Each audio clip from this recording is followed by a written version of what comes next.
Hey everyone, today I'm going to show you how to turn on Google Chat in Gmail. Without any further ado, let's get started. First, open your web browser and navigate to your Gmail account. Once you're logged in and can see your inbox, direct your attention to the top right corner of the screen.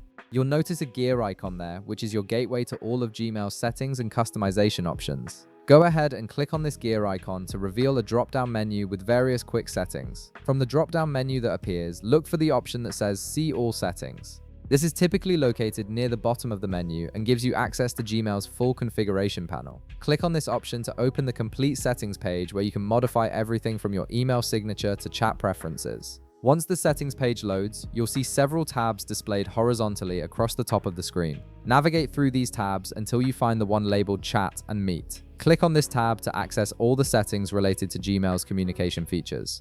This section is specifically designed to help you manage how you want to interact with colleagues and contacts through Google's messaging and video platforms. Now, within the Chat and Meet settings, you'll see different options for enabling or disabling chat functionality. Look for the radio button next to Google Chat and click on it to select this option. By choosing this, you're enabling the full Google Chat experience directly within your Gmail interface, allowing you to send messages, create spaces, and collaborate with others without leaving your email. After selecting the Google Chat option, scroll down to the bottom of the settings page. You'll see a button that says Save Changes. It's crucial to click this button to apply your new settings. Without saving, your changes won't take effect and Gmail will revert to its previous configuration.